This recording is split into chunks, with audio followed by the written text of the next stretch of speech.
Indiana in the Morning, presented by First Commonwealth Bank here on the Voice of Indiana County, WCCS 101.1 FM and AM 1160. Our interview is presented by Marcus & Mack, a law firm representing injured people.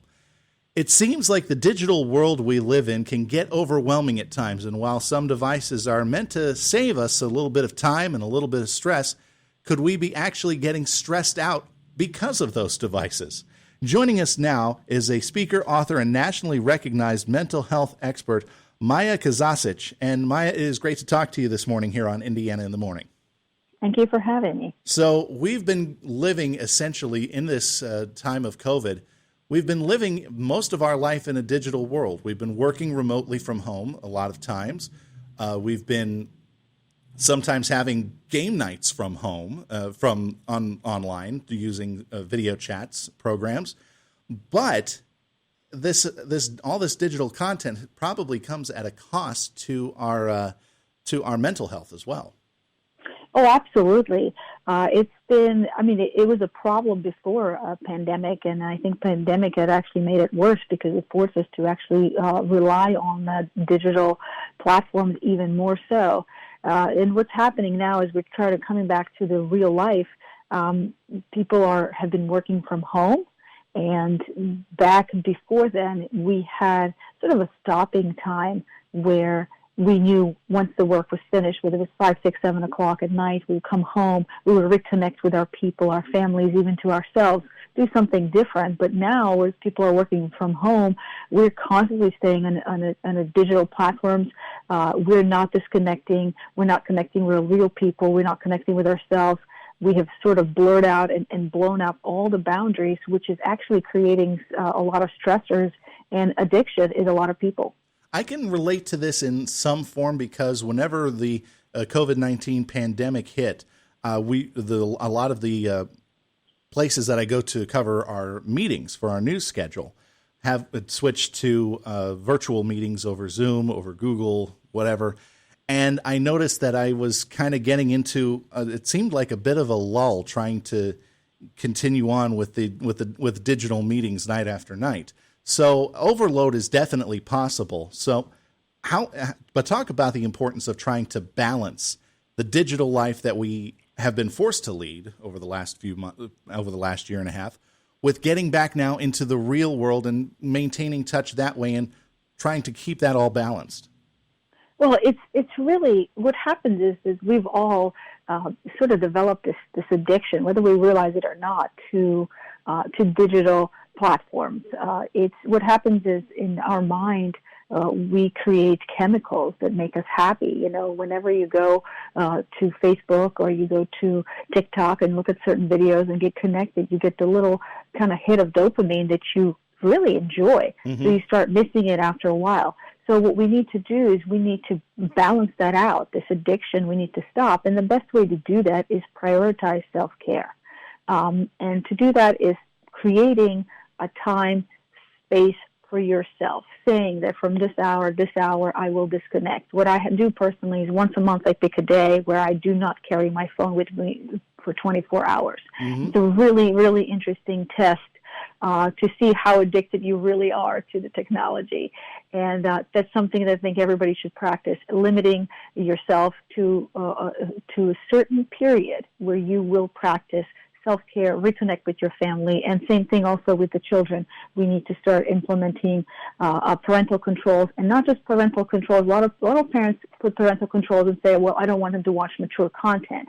Yeah. But we need to also put parental controls around the amount of time that they spent, and that's being balanced with how much is on digital media, and that includes PlayStations, video games, and things like that, VR headsets, and then balancing it out with the real life activities where they actually go and socialize with friends and things like that. Yeah, I actually remember, just when you mentioned that, I actually remembered a device, a tablet for kids that actually kept track of how much time the kids were on, and then it would put this animation on the screen.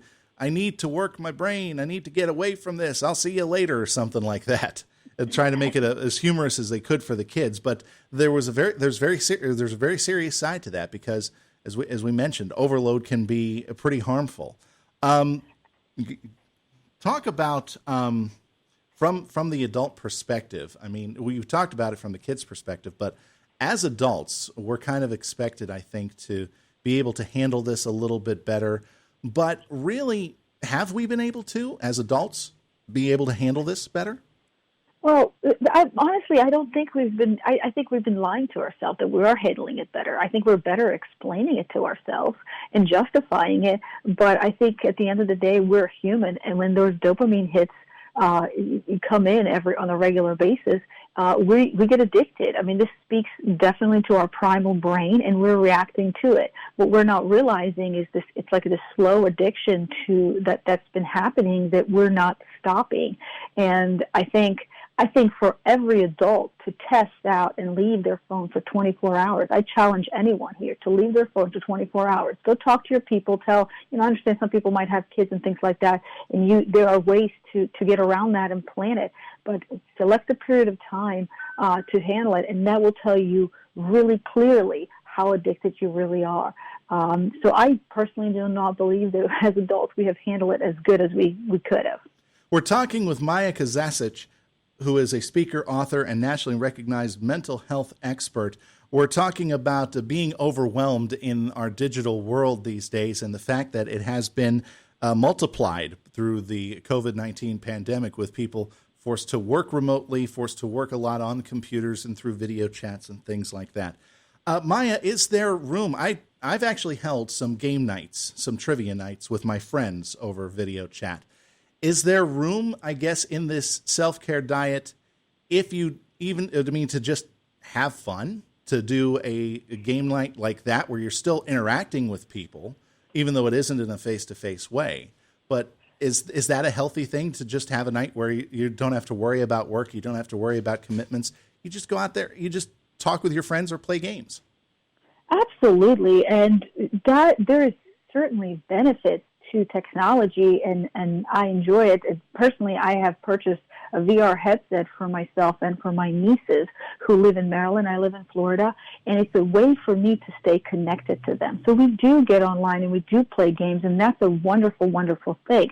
We just need to know where the limit is and when, in fact, is actually affecting our lives negatively. It's kind of like having a drink, right? It's great to go out and have a few drinks with your friends. Once a week, a couple times a week, whatever. It's normal. It's great. It's wonderful for our mental health. But there is a point where too much drinking starts wreaking havoc on our lives. That's the same thing with technology. Okay. It has a place, wonderful place, but we just need to know where the line is that we're crossing. Everything in moderation. I think that's... Absolutely. Yeah, okay. What are some things that people should do maybe when they are on this day of digital detox? Because I've seen everything from just going out and taking a walk in the woods to sitting and meditating. So what would you recommend? Sitting in the woods and meditating and getting grounded and reconnecting with nature is definitely number one way to take care of yourself, to balance yourself, to reconnect. It's really, really important. And I really hope that the listeners can understand the importance of self-care, that self-care does not mean that you're selfish.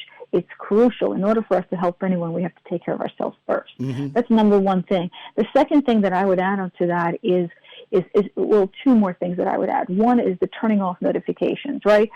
Very frequently our notifications are emails and things from work that create stressors in our body, and our mind is just going to react the same way as though it's a negative news coming in. So I would turn off notifications. This way you control the intake of the information that you're getting, right? It's not being pushed on you, but you decide, hey, I'm going to get up and I'm going to check my email. I'm going to go do this now, because you're mentally prepared instead of just having it randomly blast at you negatively. It almost gets like a Pavlovian response in some way. You hear that ding, oh no.